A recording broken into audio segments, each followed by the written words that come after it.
దేవాలయంలో ధ్వజస్తంభం ఎలా ఉంటుందో అలాగే బలిపీఠం అని ఉంటుంది. ఆ బలిపీఠం దగ్గరికి అర్చకులు ఏం చేస్తారంటే, ఈశ్వరుడికి నైవేద్యం పూర్తయిపోయిన తర్వాత కొంత అన్నాన్ని, అంటే నైవేద్యం మహానైవేద్యం పెట్టిన పదార్థాన్ని తెచ్చి ఆ బలిహరణ మంటపాల మీద ఉంచుతారు. అవి దేవాలయాల్లో వివిధ ప్రదేశాల్లో ఉంటాయి.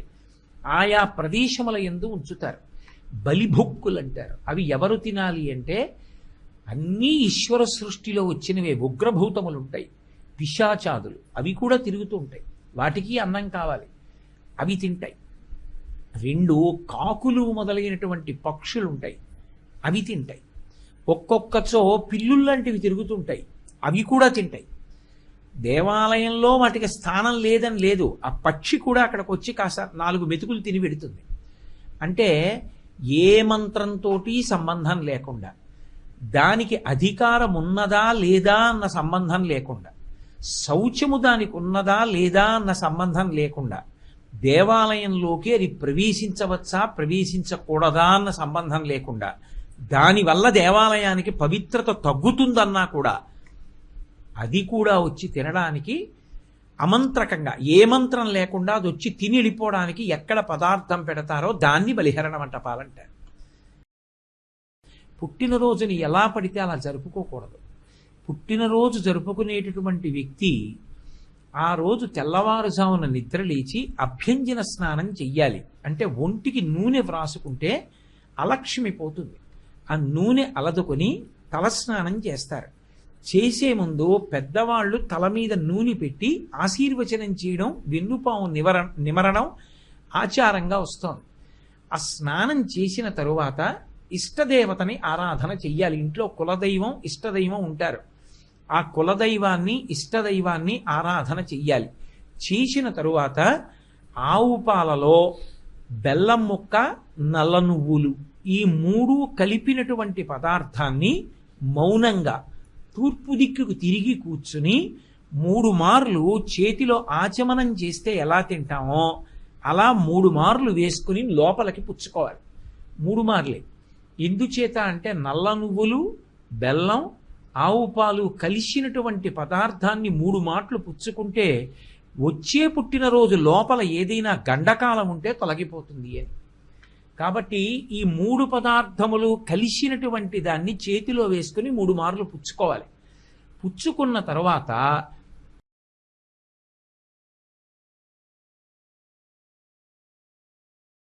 అసలు పూజ అనేటటువంటి మాటకు అర్థం కృతజ్ఞతావిష్కారము. ఈశ్వరుడికి కృతజ్ఞత చెప్పడం పూజ అయినప్పుడు ఎవడు కృతజ్ఞతాభావమును కలిగి ఉంటాడో వాడు గౌరవనీయుడు. కృతజ్ఞుడు ద్రోహి. ఉపకారమును పొంది మరిచిపోయిన వాడెవడో వాడు కృతజ్ఞుడు. అటువంటి కృతజ్ఞుడికి ప్రాయశ్చిత్తం లేదు. శ్రీరామాయణం కిష్కింధకాండలో కృతజ్ఞతా లక్షణం గురించి చెప్తూ, బ్రహ్మఘ్నే చ సురాపే చ చోరే భగ్నవ్రతే తథా నిష్కృతిర్విహితా సిద్భిః కృతఘ్నో నాస్తి నిష్కృతి. కృతజ్ఞుడికి నిష్కృతి లేదు, ప్రాయశ్చిత్తం లేదు. మిగిలిన వాళ్ళకి ఎవరికైనా ఉంది. భగవంతుడి వలన మనం ఎన్నో ఉపకారాలు పొందాం. సమస్త సుఖములకు కారణం జ్ఞానేంద్రియాలు. కన్ను ఉంది కాబట్టి చూస్తున్నాం, చెవులు ఉన్నాయి కాబట్టి వింటున్నాం. బడలిపోతే రాత్రి మళ్ళీ వాటికి శక్తినిచ్చాడు.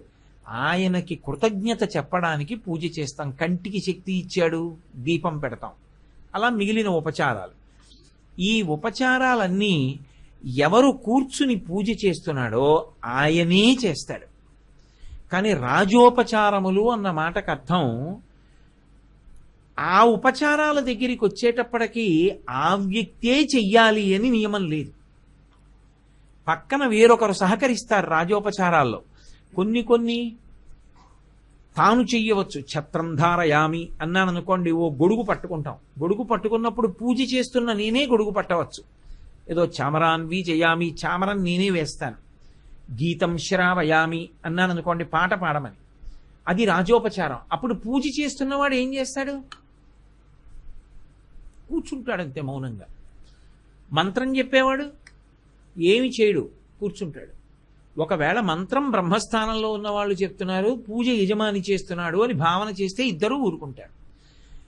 ఎవరు పీట మీద కూర్చుని చేస్తున్నాడో ఆయనే మంత్రభాగం కూడా చెప్తుంటే అప్పుడు ఆయన అది కూడా చెప్పడు, కూర్చుని పాట వింటాడు. అంటే ఇప్పుడు రాజోపచారము అన్న మాటలో ఉన్నటువంటి ప్రాధాన్యత ఏంటంటే అప్పటి వరకు బడలిపోతాడు పూజలో. ఏ బడలిక కలుగుతుందంటే మనసుని నిలబెట్టడం చాలా కష్టం. కోట్ల జన్మలుగా దానికి తిరగడం అలవాటు, అందుకని ఇది తిరుగుతూ ఉంటుంది. అలా తిరగడానికి అలవాటు పడిపోయినటువంటి మనసు ఉపచారం చేస్తున్నప్పుడు వెనక్కొచ్చి నువ్వు అదే చూడు అంటే అది బడలుతుంది. ఎందుచేత? పూజలో ఒక ఉపచారం చేస్తున్నప్పుడు ఆ ఉపచారం మనం చేశామా చెయ్యలేదా అన్నదాన్ని ఈశ్వరుడు దేన్ని ప్రమాణంగా చేసి తీసుకుంటాడంటే త్రికరణములు ఏకీకృతమైతేనే ఉపచారం అయినట్టు. నోటితో నీ చెప్పిన మంత్రం, చేతితో నీ చేసిన ఉపచారం, ఈ రెండిటినీ దర్శనం చేసిన మనస్సు, ఈ మూడు ఏకీకృతము కావాలి. ఉదాహరణకి హస్తయోహో అర్ఘ్యం సమర్పయామి అన్నాననుకోండి, ఆయన చేతులు ఇలా ముందుకు చాపాడని నేను మనసుతో చూడాలి. చేతితో నీళ్లు పొయ్యాలి, నోటితో అనాలి. నోటితో అని చేతితో వేసి మనసుతో చూడలేదనుకోండి, ఆ ఉపచారాన్ని ఈశ్వరుడు తీసుకోడు.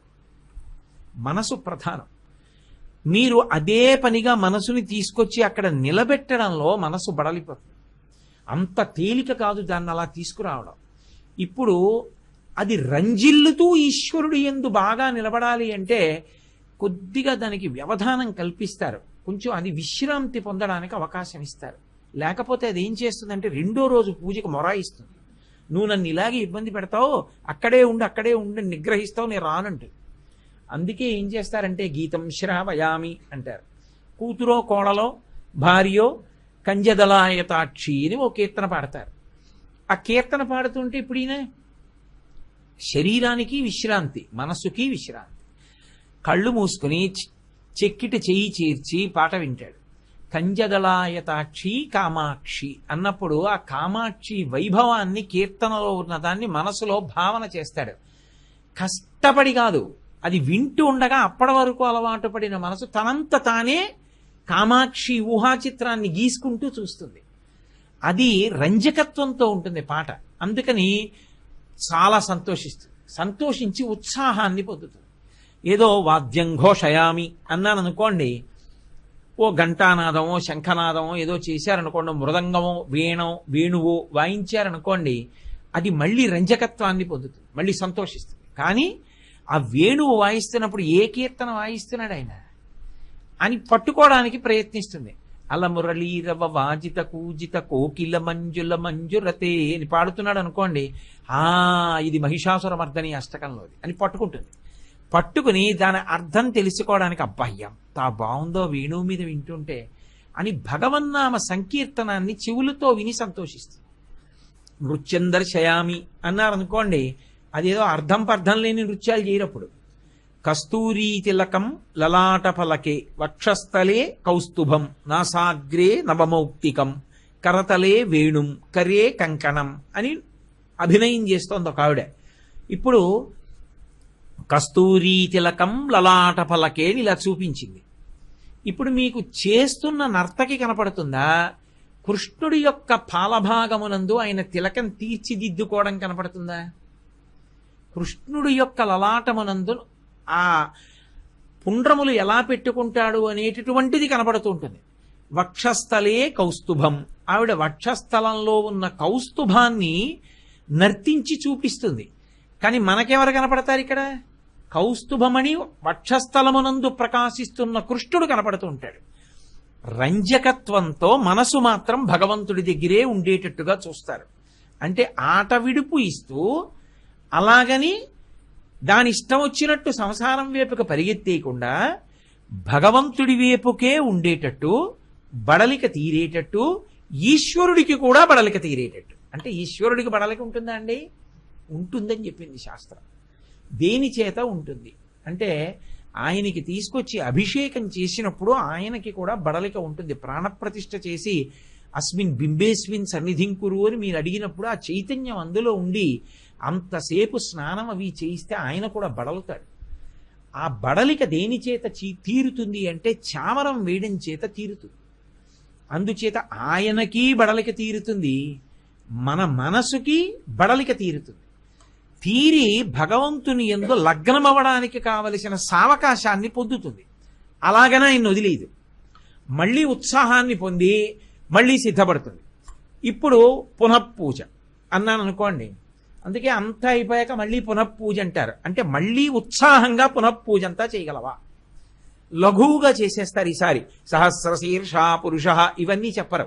ఉమామహేశ్వరాభ్యాం నమః ఆవాహయామి హస్తయో అర్ఘ్యం సమర్పయామి పాదయో పాద్యం సమర్పయామి అంటే టక టక టక టక మళ్ళీ ఉత్సాహంగా చూస్తుంది. అంటే బడలిక తీరింది.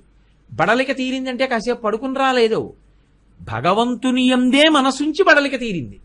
ఇలా తీరడానికి అవకాశాన్ని కల్పించి తానే చెయ్యవలసిన అవసరం లేకుండా దాని యందు నిష్ణాతులైన వారి చేత వారు నేర్చుకున్న దాన్ని ఈశ్వరుడితో అనుసంధానం చేసి చేసేటటువంటి ఉపచారానికి రాజోపచారం అని పేరు. రాజశబ్దం ఎందుకు వచ్చింది అంటే సింహాసనంలో కూర్చున్న వాళ్ళెవరో వాళ్ళు ఏం చేస్తారంటే అందరికన్నా మంచి కళాకారుడు రాజ్యంలో ఎవరున్నాడో వాడు ఆయన సంతోషించాలని వెళ్ళి పాట పాడతాడు.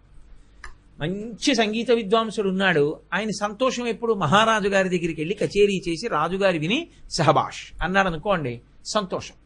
మన ఇంట మహారాజు ఎవరు? సింహాసనంలో ఉన్నవాడు, ఆయన సంతోషించాలి. నా భార్య ఓ పాట పాడుతుంది, నా కోడలు వీణ వాయిస్తుంది, నా కూతురు నృత్యం చేస్తుంది, నేను ఛత్రం పడతాను. ఇప్పుడు రాజోపచారంలో ఏమైంది? నేను ఒకనే కాదు పూజ, నా కుటుంబం అంతా సేవించుకు ఈశ్వరుడు. అప్పటి వరకు నా పూజకి కావలసిన పదార్థములను వాళ్ళు తయారు చేస్తూ ఉంటారు. పూజకు ముందు పూజగది తుడవడం, ఏదో మన్నీళ్లు పెట్టడం, పువ్వులు పెడతారు. మహానైవేద్యం వేళటికి నైవేద్యం అందించడానికి వంట చేస్తున్నారు. ఇప్పటి వరకు నైవేద్యం అయిపోయింది, చక్కగా వచ్చి కూర్చుంటారు. కూర్చుని వాళ్ళకి మరి అంత పూజ జరుగుతోంది, నాకేదో చెయ్యాలని ఉంటుంది కదా మనసులో. ఉన్నప్పుడు చక్కగా వాళ్ళు మనసుని అందులో లగ్నం చేసి సేవిస్తారు. అందుకే విలాస విద్య అని ఒకటి ఉంటుంది, అది తప్పకుండా సంగీతంగా విధించారు. పూర్వం మహారాజుల దగ్గర నుంచి అందరూ కూడా సంగీతం నేర్చుకోవడానికి కారణం ఏంటంటే మనసుకి సున్నితత్వం కలుగుతుంది. ఈశ్వరుడి దగ్గర కూర్చుని దాన్ని అన్వయం చేసినప్పుడు మనసు లయం అవుతుంది. ఈ ఊళ్ళోనే ఉన్నారు డాక్టర్ జగదీశ్వరి గారు, ఎంతో గొప్ప శస్త్రచికిత్సా నిపుణురాలు. ఎన్ని వేల ప్రసవాలు చేశారో, ఎంతమంది పిల్లలు ఆవిడ చేతుల మీద పుట్టారో, ఎంత సంగీతం నేర్చుకున్నారు ఆవిడ. నేనే చూశా స్వయంగా. ఆవిడ పూజామందిరంలో కూర్చుని తంబూరా పట్టుకుంటే పరవశించిపోయి అర్ధనిమీలిత నేత్రాలతో ఇప్పటికే ఆవిడ కీర్తన చేసుకుంటాడు.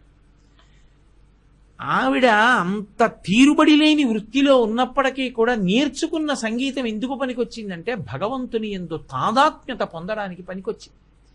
అందుకే రాజోపచారం ఎందుకు పనికొస్తుందంటే తానొక్కడే చేయడం కాదు, కుటుంబం అంతా కూడా అందులోకి వచ్చి కూర్చుంటారు. కూర్చుని ఈశ్వరుణ్ణి సేవించుకుంటారు. అప్పుడు ఏమవుతుంది? రోజు ఒక కీర్తనే, రేపు ఇంకొక కీర్తన పాడదాం. నాన్నగారు పూజ చేసుకుంటుంటే కూతురు రేపటికి కనీసం ఇంకో చిన్న కీర్తన సాధన చేసుకుంటుంది. అలా కనీసం ఓ 20 కీర్తనలు వచ్చనుకోండి, ఒకటి కాకపోతే ఒకటి మార్చి మార్చి పాడుతూ ఉంటారు. దానివల్ల సంగీత సాధన కూడా నడుస్తుంది. మహారాజు ఇంట్లో ఎవరు? తండ్రి కూడా కాదు, ఆయన్ని కూడా రక్షించగలిగిన వాడు మా ఇంటి సింహాసనంలో ఉన్నాడు. వాడికి జవాబుదారీతనం ఏర్పడుతుంది. ఇంట్లో ఉన్న వాళ్ళందరూ వాడి పట్ల మర్యాదతో ప్రవర్తించడం నేర్చుకుంటారు. ఎందుకని? ఏదో వచ్చి పాట పాడడం కాదు, అక్కడ కూర్చుని పాట పాడడానికి కావలసిన అర్హత నిలబెట్టుకోవాలి కదా.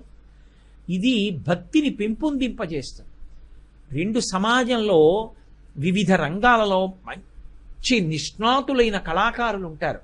కాకినాడ పట్టణం ఉందనుకోండి, కాకినాడ పట్టణంలో మంచి వైణికులు ఉంటారు, మంచి వేణువు వాయించే వాళ్ళు ఉంటారు, గొప్ప సంగీత విద్వాంసులు ఉంటారు, ఎందరికో సంగీతం నేర్పిన పెద్దాడ సూర్యకుమారి గారు లాంటి వాళ్ళు ఉన్నారు.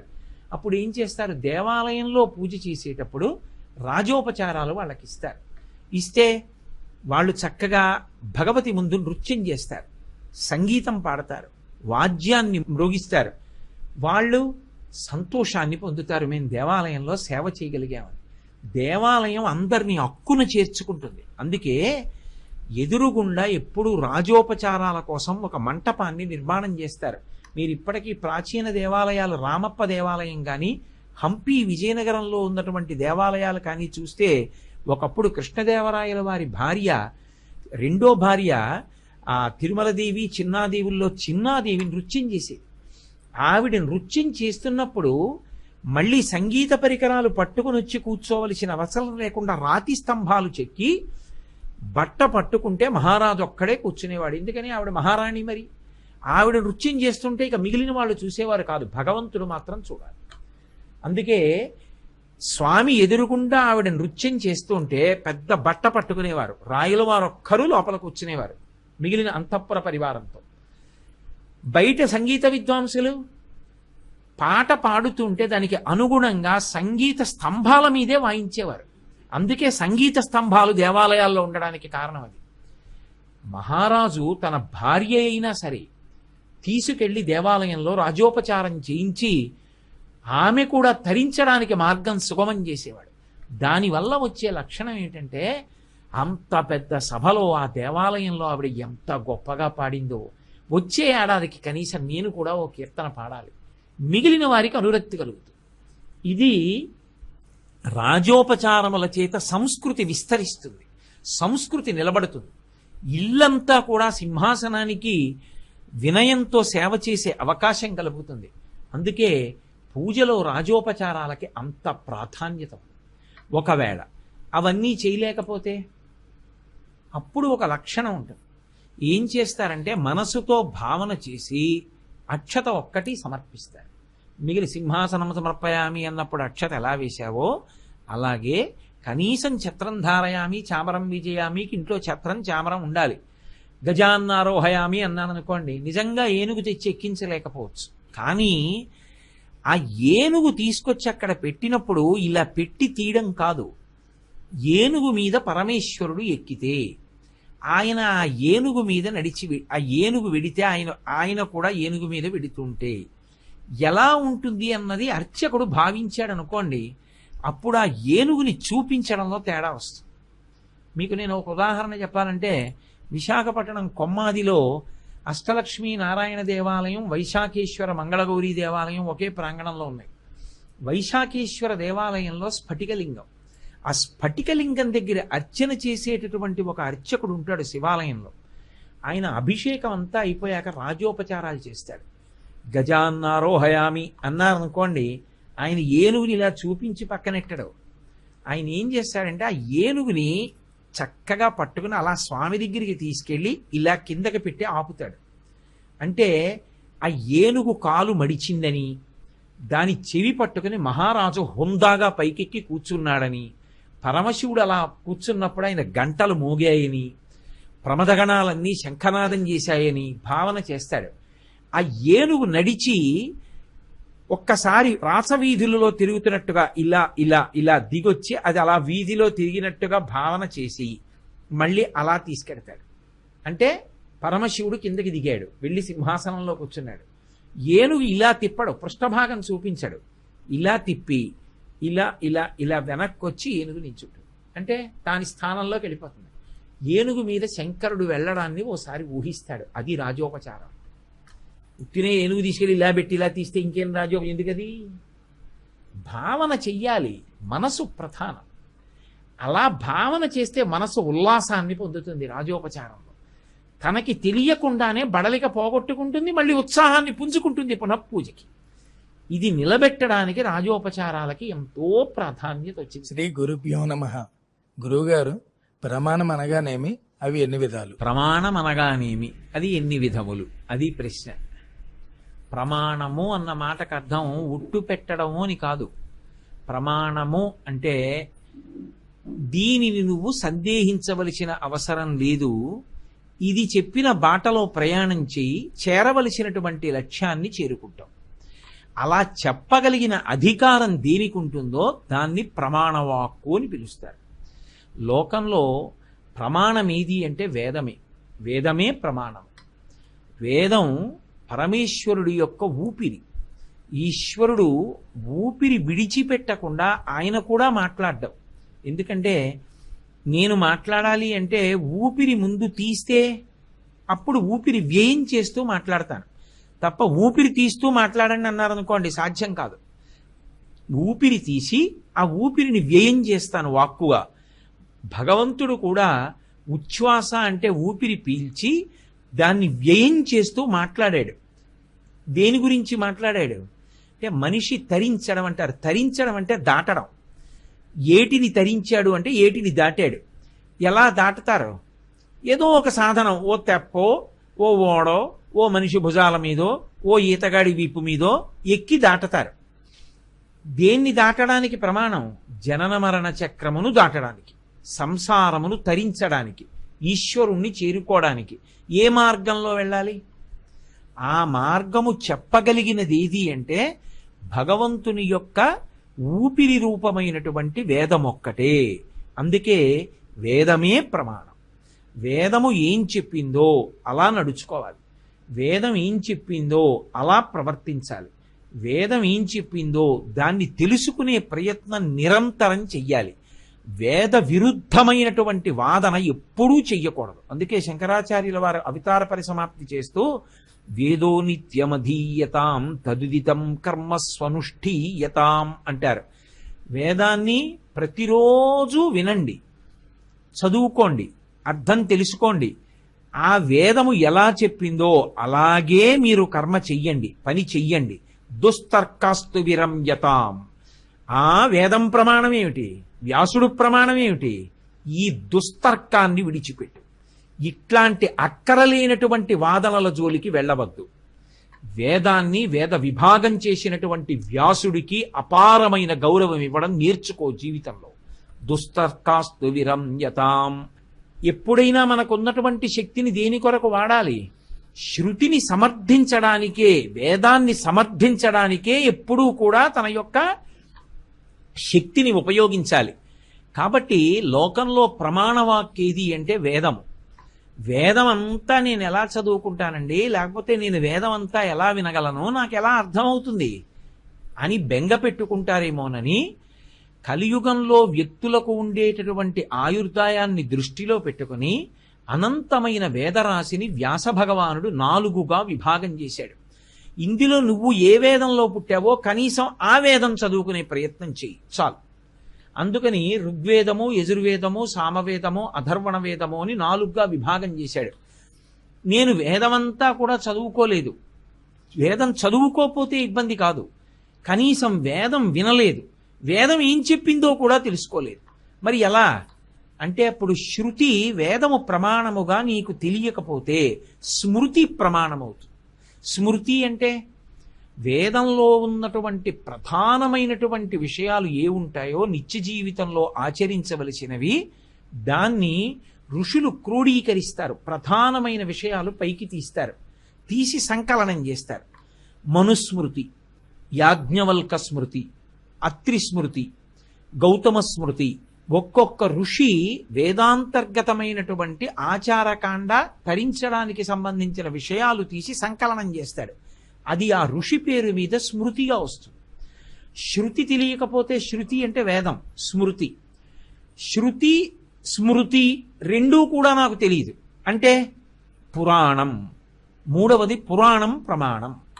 ఎందుకు పురాణాలు ఇచ్చాడు వ్యాస భగవానుడు అంటే పురాణము చరిత్ర కాదు. బాగా జ్ఞాపకం పెట్టుకోవాలి. చరిత్రకి పురాణానికి ఒక తేడా ఉంటుంది. చరిత్ర ఏం చేస్తుందంటే ఈ ప్రపంచంలో ఒక వ్యక్తి పుడితే వాడికి ఏదో పేరు ఉంటుంది, వాడు ఆ శరీరం పడిపోయే వరకు ఏం చేశాడు ఇది చెప్తుంది. దాన్ని చరిత్ర అంటారు. శ్రీకృష్ణదేవరాయల వారు ఎప్పుడు పుట్టారు, ఎలా పెరిగారు, ఏం చేశారు, ఎలా వెళ్ళిపోయారు, ఇది చెప్తుంది చరిత్ర. పురాణం అలా కాదు, అది ఒక జీవుడి యాత్ర చెప్తుంది. మీరు భాగవతం చూశారనుకోండి, భరతోపాఖ్యానంలో ఆయన మళ్ళీ లేడీగా ఎందుకు వచ్చాడో చెప్తుంది. గత జన్మ వాసనల యొక్క బలం ఎలా ఉంటుందో చెప్తుంది. ఆఖరణ అలా మారి మారి మారి మారి మారి మారి పునర్జన్మలు పొంది చిట్ట చివరకే ఆ జీవుడు ఎలా తరించాడో చెప్తుంది. ఇప్పుడు ఏ ఏ విషయాలు మనని పాడు చేస్తాయో, ఎలా పాడు చేస్తాయో, ఏది ఎక్కువ పట్టుకుంటే ఎన్ని జన్మలలోకి వెళ్ళవలసి ఉంటుందో తెలిసి వస్తుంది. అందుకే వేదంలో ఉన్న విషయాన్ని భూతద్దం పెట్టి చూపించేది ఏది అంటే పురాణం. వేదంలో కేవలం విషయం ఉంటుంది, సత్యం వద ధర్మం చర అని. కానీ ఆ సత్యాన్ని పట్టుకుని ఎంతమంది తరించారు, ధర్మాన్ని పట్టుకుని ఎంతమంది తరించారు భూతద్దంలో పెట్టి పురాణం చూపిస్తుంది. ఇప్పుడు పురాణము మనకి ప్రమాణవాక్కు, వేదము తెలియదు, స్మృతి తెలియదు, పురాణము తెలియదు. అప్పుడు ఇంకొక ప్రమాణం ఏమైనా ఉంటుందా లోకంలో అంటే శిష్టాచారము ప్రమాణంగా తీసుకోమన్నారు. నువ్వు ఉన్న ఊళ్ళో వేదాన్ని నమ్ముకొని బ్రతుకుతున్నవాడు ఎవడున్నాడో వాడు ఎలా బ్రతుకుతున్నాడో చూసి ఆయన ఏం చేస్తాడో నువ్వు కూడా అలా చేసి తరించే ప్రయత్నం చేయి. ఆయనని ఆదర్శంగా తీసుకో. పెద్దలైనటువంటి వారి నడవడి ఎలా ఉంటుందో అదే నీకు ప్రమాణమై ఉంటుంది. ఆయన ఎలా ప్రదక్షిణం చేస్తారో నువ్వు అలా ప్రదక్షిణం చెయ్యి. ఆయన ఎలా పూజ చేసుకుంటారో నువ్వు అలా పూజ చేసుకో. ఆయన ఎలా జీవితాన్ని గడుపుతారో నువ్వు అలా జీవితాన్ని గడిపే ప్రయత్నం చెయ్యి. శిష్టాచారం అంటారు. ఒకవేళ ఈ 4 కూడా నాకు అందుబాటులో లేవు, నాకు వేదము తెలియదు, స్మృతి తెలియదు, పురాణము తెలియదు, పెద్దలైనటువంటి వారు ఎవరితో నాకు పరిచయము లేదు, గమనించే అవకాశము లేదు, మరి ఎలా అంటే చిట్ట చివరి ప్రమాణం అంతరాత్మ ప్రబోధం. అంతరాత్మ ఏం చెప్తుందో అది చెయ్యి. అంతరాత్మ అని ఒకటి ఉంటుంది. అది ఎప్పుడూ ఏం ప్రశ్న వేస్తుందంటే దానికి ఉండేటటువంటి లక్షణం ఒక్కటే ఉంటుంది, ఇది చెయ్యవచ్చా, ఆ ఒక్క ప్రశ్నే వేస్తుంది. మిగిలిన వాటికి అన్నిటికీ కూడా ఒక లక్షణం ఉంటుంది. ఎప్పుడైనా లోపల నుంచి సంకల్పం వచ్చినప్పుడు గుణములు లోపల నుంచి పైకి లేస్తాయి. ఒక్కొక్క గుణము ఒక్కొక్క ప్రశ్న వేస్తుంది. సంకల్పంతో పాటు పైకి లేచిన స్వార్థం ఏమంటుందంటే నాకెంతవరకు ఉపయోగపడుతుంది, ఈ ప్రశ్న స్వార్థం వేస్తుంది. కండూతి అని ఒకటి ఉంటుంది, అంటే 10 మందికి తెలియాలి నేను ఏదైనా చేస్తే, కాబట్టి దీనివల్ల నాకు కీర్తి ఎంత వస్తుంది. పిరికితనం అని ఒకటి ఉంటుంది, ఇది చేస్తే నాకేమైనా ప్రమాదం వస్తుందా అని పిరికితనం అడుగుతుంది. లోభగుణం అని ఒకటి ఉంటుంది, ఏ పాటి ఖర్చు అవుతుంది అని అడుగుతుంది. అంతరాత్మ ఒక్కటి ఏమడుగుతుందంటే ఇది నేను అసలు చెయ్యవచ్చా అని అడుగుతుంది. ఆ అంతరాత్మని ప్రమాణంగా తీసుకో. అంతరాత్మ ఏం చెప్పిందో దాన్ని ప్రమాణంగా తీసుకుని చెయ్యి. ఎప్పుడు పై 4 ప్రమాణములు నీకు లేకపోతే అప్పుడు అంతరాత్మని ప్రమాణంగా తీసుకోవాలి తప్ప అంతరాత్మని మొదటికి తీసుకొచ్చి ప్రమాణంగా పెట్టకూడదు. క్రమంలో ప్రమాణవాక్కులకు శృతి, స్మృతి, పురాణము, శిష్టాచారము, అంతరాత్మ, అప్పుడు అంతరాత్మని ప్రమాణంగా తీసుకోవాలి. కాబట్టి వేటిని ప్రమాణంగా తీసుకుంటే మనం తరిస్తామో, భగవంతుణ్ణి చేరుతామో అటువంటి వాటిని ప్రమాణవాక్కులు అని పిలుస్తారు. ఆ ప్రమాణవాక్కులు వరుసగా 5 ఏవి అంటే శృతి, స్మృతి, పురాణములు, 4వది శిష్టాచారము, 5వది అంతరాత్మ. ఇందులో మళ్ళీ 3టిలో ఎప్పుడైనా ఏవైనా అనుమానం వస్తే ఎవరి పాదములు పట్టుకుంటే తీరుతుంది అంటే శృతి స్మృతి పురాణానాం ఆలయం కరుణాలయం నమామి భగవత్పాద శంకరం లోకశంకరం. శంకరాచార్యుల వారికి శంకర భగవత్పాదులని పేరు. ఆయన పాదములు పట్టుకుంటే భగవంతుడి పాదములు అందుతాయి. అందుకే దేశికులు, దిశానిర్దేశం చెయ్యగలిగిన వారు కాబట్టి శంకరులకి దేశికులని పేరు. భవశంకర దేశికమే శరణం, ఆచరించి చూపించిన వారు కాబట్టి ఆచార్య, శంకరాచార్య అని పిలుస్తాం. అపారమైన జ్ఞాన నిధి, అందుకని గురువు గారు అని పిలుస్తాం. ఇన్ని పేర్లు శంకర భగవత్పాదులకు ఉండడానికి కారణం అదే. వీటిలో ఎప్పుడైనా ఏదైనా అనుమానం వస్తే శంకర భగవత్పాదులకి చెప్పి నమస్కారం చేయి. నీకు వాటిని నివృత్తి చేసేవాడు ఎవరో ఒకరి రూపంలో శంకరులు పంపించి నీ యొక్క సమస్యలకి సమాధానం చెప్తారు. కాబట్టి ఆ 5టిని ప్రమాణవాక్కులు అని పిలుస్తారు. శ్రీ గురుభ్యో నమః. అవతారం అనగా ఏమి, అవతారం యొక్క ప్రయోజనం వివరించండి. అవతారం అనగానేమి, అవతారము యొక్క ప్రయోజనమేమి?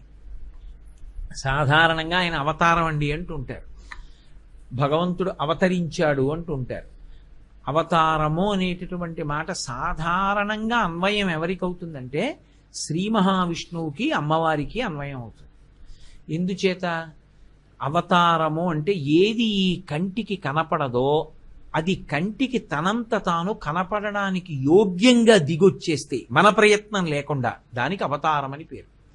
మన ప్రయత్నంతో కనపడితే సాధన చేత సాక్షాత్కారం అని పేరు. నేను మీకు బాగా అర్థమయ్యేట్టు చెప్పాలంటే నెయ్యి ఎక్కడుంటుంది? పాలలోనే ఉంటుంది. పాలలోనే ఉన్న నెయ్యి కనపడాలంటే మామూలుగా చూస్తే కనపడదు. ఆ పాలు తీసుకెళ్ళాలి, పొయ్యి మీద పెట్టి కాయాలి, అప్పుడు దాన్ని తీసుకెళ్లి గోరువెచ్చగా అయ్యాక తోడు పెట్టాలి, కదపకుండా అట్టె పెట్టాలి, మరునాటికి తోడుకున్న తర్వాత కవ్వం దింపాలి, చిలకాలి, అందులోంచి వెన్న రావాలి, వెన్న కాస్తే అప్పుడు నెయ్యి వస్తుంది. ఎక్కడది నెయ్యి? పాలలోదే. కానీ క్రమం పాటించకుండా నెయ్యి కనపడుతుందా? కనపడదు. పాలలోనే ఉన్న నెయ్యి కొంత సాధన చేస్తే కనపడినట్టు విశ్వముగా ఉన్న విశ్వనాథుడు కొంత సాధన చేస్తే కనపడతాడు. అప్పుడు సాక్షాత్కారం అంటారు. అవతారం అంటే మిగిలిన వాళ్ళ ప్రమేయం ఏమీ లేకుండా అంతటా నిండిపోయినటువంటి భగవంతుడు ఒక చోట ఒక రూపంతో కిందకి దిగొస్తే అవతారం అంటారు. తార అంటే ఎక్కడో ఉంటుంది. అది నిజానికి భూమి కన్నా కొన్ని వేల రెట్లు పెద్దది. కానీ కంటితో చూసినప్పుడు ఎలా కనపడుతుంది? మిళుకు మిళుకు మిళుకు మిళుకుమంటూ నేను దాన్ని తీసుకొచ్చి దారంతో కట్టచ్చు, ఇలాంటి నక్షత్రాలు కొన్ని వందల నక్షత్రాలని కలిపి నేను దండగుచ్చచ్చు అనిపిస్తుంది. కానీ నిజానికి నక్షత్రం అంత చిన్నదా? కాదు, అది స్వయం ప్రకాశకం. అంత పెద్ద నక్షత్రం చిన్న దానిలా కనపడుతుంది. అది యథాస్థితి కాదు. ఆ నక్షత్రం నిజంగా భూమి మీదకి వచ్చింది అనుకోండి, ఈ భూమి తట్టుకోలేదు. కానీ అవతార, తార అవతార వ్యతిరేక పదాలు. అది భూమి మీదకి కిందకి దిగొస్తే, ఒక రూపాన్ని పొందితే, ఆ రూపం ఈ మాంసనేత్రము చేత చూడబడడానికి యోగ్యముగా కిందకి దిగొచ్చేస్తే, నేను ఎలా ఉంటానో అలా ఆయన కూడా దిగొస్తే అప్పుడు అవతారంగా వచ్చాడు అంటారు. అవతారంగా భగవానుడు ఎన్నో రూపాలతో భూమి మీదకి వచ్చాడు. మత్స్యకూర్మ వరాహశ్చ నారసింహశ్చ వామనః అని చెప్తూ ఉంటాం కదా. దశావతారాలు ప్రధానం, 21 అవతారాలు అనుషంగికాలు. ఎన్నో అవతారాలుగా వచ్చాడు. అలా కిందకి దిగొస్తే అవతారము అని పిలుస్తారు. ఇది శ్రీ మహావిష్ణువు వస్తారు, అమ్మవారు వస్తారు. వీళ్ళిద్దరూ రెండుగా కనపడుతున్న యథార్థమునకు ఒక్కటే. ఎందుకు వస్తారంటే దాని యందు ప్రధానమైన లక్షణాలు 2 ఉంటాయి. ఒకటి, ఎవరో పరమ భాగవతోత్తముడైన వాడు, అంటే పరమ భక్తి కలిగినటువంటి వాడు భగవంతుణ్ణి అడుగుతాడు, నువ్వు అంతటా నిండి ఉన్నావు, కానీ నిన్ను నా ఈ కంటితో చూడాలని కోరికగా ఉంది. చిన్నీరేజ విహారమత్త మధుప శ్రీకాళహస్తీశ్వర నాకు కనపడమన్నాడు ధూర్జటి. ఒకసారి నా కళ్ళ ఎదురుగుండా ఒక రూపంతో కనపడవు, నిన్ను చూడాలనుకుంటున్నానంటాడు. అలా భక్తుడు ఏ రూపంతో కనపడమని అడిగాడో ఆ రూపంతో కిందకి దిగొస్తాడు. అందుకే పరిత్రాణాయ సాధూనాం. మొదట నేను ఎందుకు వస్తాను అంటే, నిన్ను చూడకుండా ఉండలేను, నిన్ను నేను చూడడానికి మాంసనేత్రంతో చూడడానికి యోగ్యంగా ఒక రూపంతో కిందకి దిగిరా అని అడిగిన భక్తుడి కోరిక తీర్చడానికి వస్తున్నాను. కాబట్టి పరిత్రాణాయ సాధూనాం. రెండోది వినాశాయచ్చ దుష్కృతాం కూడా. రెండవది, ఎవరు దుర్మార్గులైనటువంటి వారున్నారో వాళ్ళని సంహరించడానికి వస్తాను. ఎవడు దుర్మార్గుడైన వాడు అంటే మనం కాదు నిర్ణయించవలసింది. దుర్మార్గుడు ఎవరో భగవంతుడే చెప్పాడు. శుద్ధ సాధులందు, భగవంతుణ్ణి నమ్ముకుని ఉన్నటువంటి భక్తులని ఇబ్బంది పెట్టాలని ప్రయత్నం చేసేవాడు. శుద్ధ సాధులందు సురలందు, దేవతల్ని ద్వేషించేవాడు. శృతులందు, వేదము యొక్క ప్రమాణం తిరస్కరించేటటువంటి వాడు. శుద్ధ సాధులందు సురలందు శృతులందు గోవులందు, గోవుల్ని హింస పెట్టేవాడు. విప్ర కోటియందు, వేదం చదువుకుని నిస్వార్థంగా బతుకుతున్నటువంటి బ్రాహ్మణులను తిరస్కరించేటటువంటి వాడు. విప్ర కోటియందు, ధర్మ పదవియందు ధర్మాన్ని తిరస్కరించేవాడు. తవిలి నాయందు, చిట్ట చివరికి ఈశ్వరుడే లేడన్నవాడు. ఎవడుంటాడో వాణ్ణి హింసించడానికి నేను ఆ రూపంతో వచ్చి ఆ పని పూర్తి చేస్తానన్నాడు. అందుకే ఒక్కొక్క అవతారంలో వచ్చినప్పుడు దుష్ట శిక్షణ కూడా చేస్తూ ఉంటాడు. కాబట్టి పరిత్రాణాయ సాధూనాం వినాశాయ చ దుష్కృతాం. ఎందుకు వాళ్ళని చంపడం, ఎందుకు ఈయనకి కనపడ్డం అంటే ప్రధానం ధర్మ సంస్థాపనార్థాయ. ఏది ప్రమాణవాక్కో అందులో తాను వేదంలో చెప్పినటువంటి ధర్మం ఏదుందో, ఏది పట్టుకుని మనిషి ప్రవర్తించాలో అది మీరు పట్టుకోక్కర్లేదు, అది ప్రమాణం కాదు అని దుష్ప్రచారం చేస్తున్నటువంటి వాళ్ళ నుండి రక్షించి మిగిలిన వాళ్ళని కాదు కాదు మీరు ధర్మాన్ని పట్టుకోండి అని, ధర్మాన్ని పట్టుకున్నవాడు తరిస్తాడని మళ్ళీ లోకానికి ఇంకొకసారి నిరూపణం చేయడం కోసం సంభవామి యుగే యుగే, నేను అలా అవతారంగా వస్తూ ఉంటాను అని ఈశ్వరుడే చెప్పాడు. కాబట్టి ఆయన ఎందుకు వస్తాడు అంటే ఈ 3 కారణాలకి వస్తాడు. పరమ భాగవతోత్తములైనటువంటి వారి మాంసనేత్రానికి కనపడే రీతిలో ఈ భూమి మీదకొచ్చి వారిని అనుగ్రహించడానికి.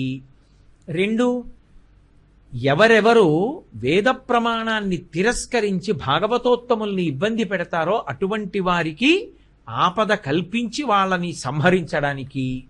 3వది, ధర్మాన్ని లోకంలో నిలబెట్టడానికి ఈశ్వరుడు అవతార స్వీకారం చేసి భూమి మీదకు వస్తూ ఉంటాడు.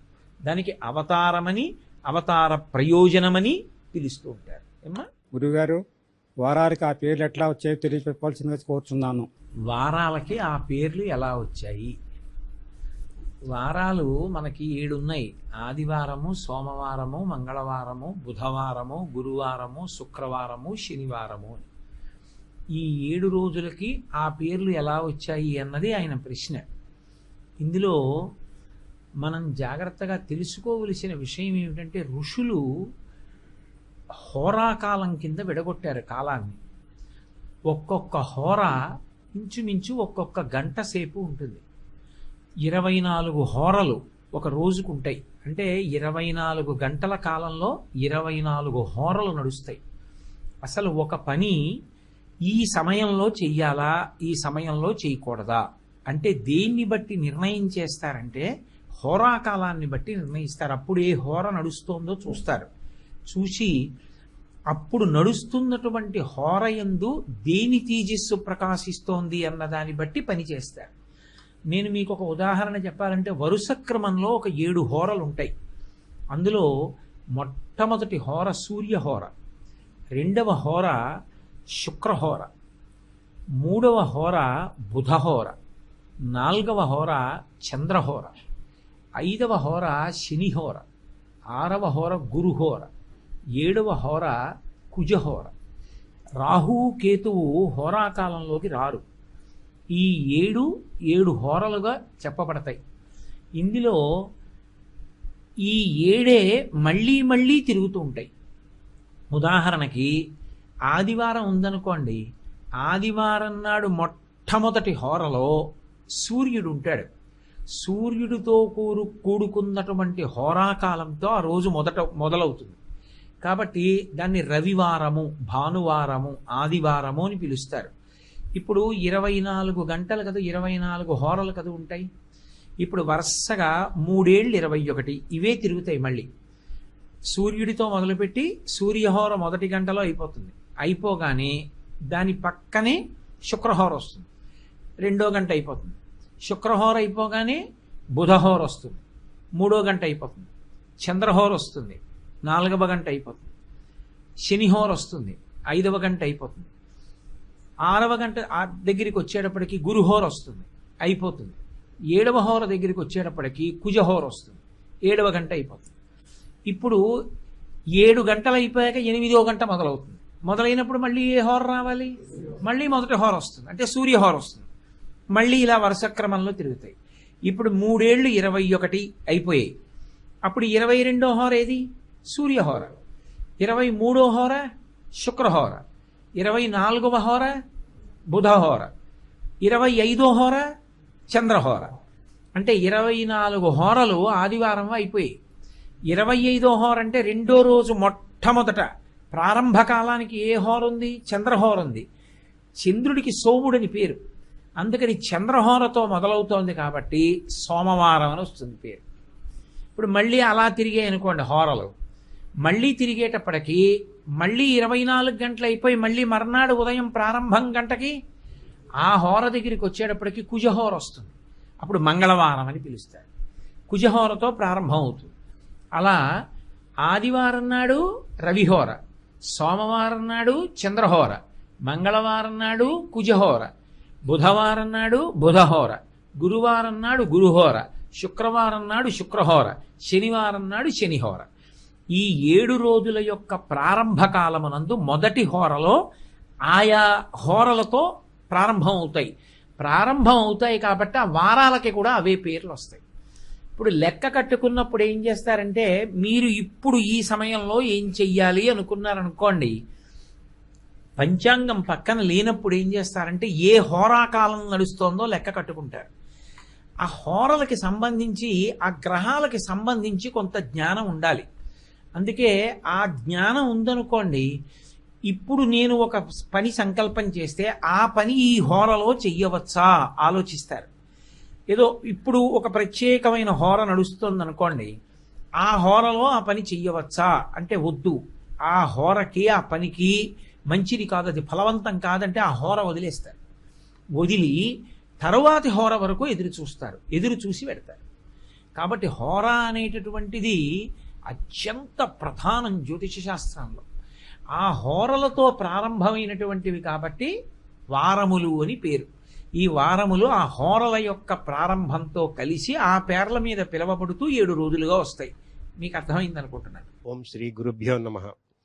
దేవాలయాల్లో బలిపీఠం ఎందుకు ఉండాలి, ఎందుకు ఉంటున్నాయి, అవి దానివల్ల ఆంతర్యం ఏమిటి చెప్పవలసిందిగా ప్రార్థన. ప్రతి దేవాలయంలో కూడా బలిహరణము కొరకు పీఠాన్ని పెడతారు. పెట్టి అక్కడికి మేళతాళాలతో వచ్చి అన్నాన్ని ఉంచుతారు. ఒక దేవాలయము అని మీరు అన్నప్పుడు ఆ దేవాలయం వివిధ స్థాయిలలో సమాజానికి ఉపయుక్తమవుతుంది. అందుకే అసలు దేవాలయ ప్రాంగణముతో సంబంధము లేని వాళ్ళు కానీ, దేవాలయము వలన ప్రయోజనములు పొందని వాళ్ళు కానీ సమాజంలో ఉండరు. దేవాలయ వ్యవస్థకి అంత గొప్పతనం ఉంటుంది. ఇందులో దేవాలయంలో 3 రకాలుగా లోక సంక్షేమాన్ని వ్యక్తం చేస్తారు. ఎలా అంటే, ఒకటి ప్రసాదము, ఈశ్వరుడికి నివేదన చేసినటువంటి పదార్థాన్ని ప్రసాదంగా భక్తులకు ఇస్తారు. ఆ ప్రసాదాన్ని తీసుకుంటే బుద్ధి యందు మన సమస్యకి విరుగుడు తోచేటట్టుగా చెయ్యగలిగినటువంటి శక్తి ప్రచోదనమవుతుంది. అందుకని ప్రసాద వితరణ కొరకు ఈశ్వర నివేదనమైనటువంటి పదార్థాన్ని పంచిపెట్టడం. ప్రతిరోజు కూడా హోమం చేస్తారు. హోమం చేసినప్పుడు అగ్నిముఖంగా దేవతలకి హవిస్సులు ఇస్తారు. హవిస్సు ఇచ్చినప్పుడు ఆయా దేవతలు హవిస్సు అందుకుంటారు. అందుకని ప్రసన్నులై ఆ ఊరంతా కూడా సకాలానికి వర్షాలు పడతాయి. దేవతానుగ్రహంతో ఊరంతా ప్రశాంతంగా ఉంటుంది. అందుకే వ్యక్తులు ప్రతిరోజు యజ్ఞయాగాది క్రతువులు హోమాలు చెయ్యలేకపోవచ్చు, కానీ అందరికీ అందడం కోసమని చెప్పి హోమ ప్రక్రియ ద్వారా దేవతలకి హవిస్సు ఇవ్వడం కూడా దేవాలయంలోనే జరుగుతుంది. ఒక్కొక్క పెద్ద పెద్ద దేవాలయం ఉందనుకోండి, అక్కడ హోమం చేస్తారు. ఓ గణపతి దేవాలయం, గణపతి హోమం జరుగుతుంది. ఏదో అమ్మవారి దేవాలయం, ప్రతిరోజు ఓ దుర్గా హోమమో చండీ హోమమో జరుగుతుంది. ఓ శివాలయం, ప్రతిరోజు రుద్రహోమం చేస్తారు. ఓ విష్ణువాలయం, అక్కడ నారాయణ హోమం చేస్తారు. ఇలా దేవతలను ఉద్దేశించి హోమం చేసి హవిస్సునిస్తారు. ఇక 3వది బలిహరణ మంటపం. దేవాలయంలో ధ్వజస్తంభం ఎలా ఉంటుందో అలాగే బలిపీఠం అని ఉంటుంది. ఆ బలిపీఠం దగ్గరికి అర్చకులు ఏం చేస్తారంటే, ఈశ్వరుడికి నైవేద్యం పూర్తయిపోయిన తర్వాత కొంత అన్నాన్ని, అంటే నైవేద్యం మహానైవేద్యం పెట్టిన పదార్థాన్ని తెచ్చి ఆ బలిహరణ మంటపాల మీద ఉంచుతారు. అవి దేవాలయాల్లో వివిధ ప్రదేశాల్లో ఉంటాయి. ఆయా ప్రదేశముల యందు ఉంచుతారు.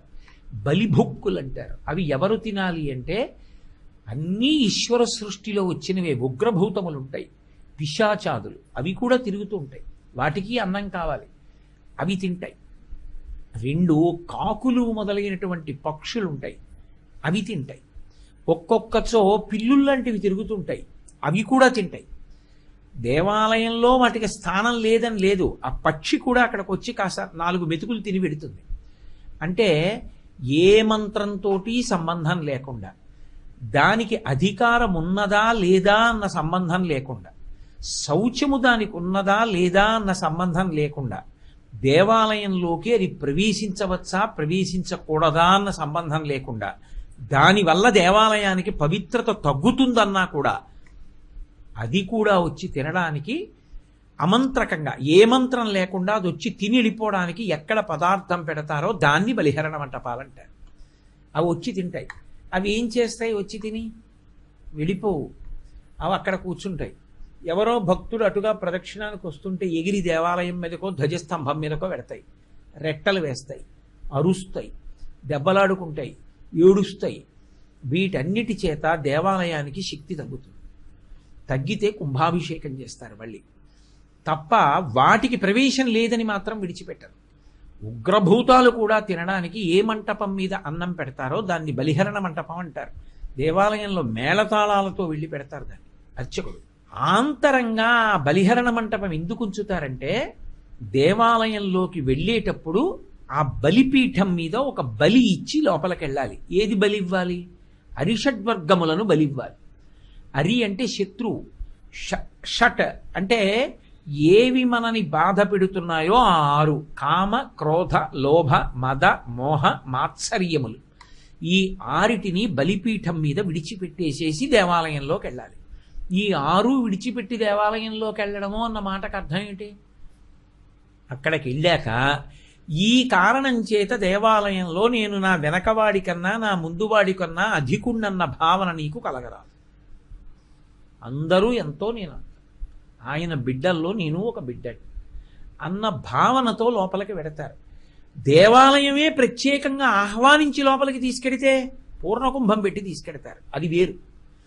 కాబట్టి బలిమంటపం మీద ఏది బలి ఇచ్చి వెళ్ళాలి అంటే మన అరిషడ్వర్గాల్ని బలివ్వాలి. అందుకే దేవాలయ ఆగమంలో బలిపీఠానికి అత్యంత ప్రధానమైనటువంటి స్థానం.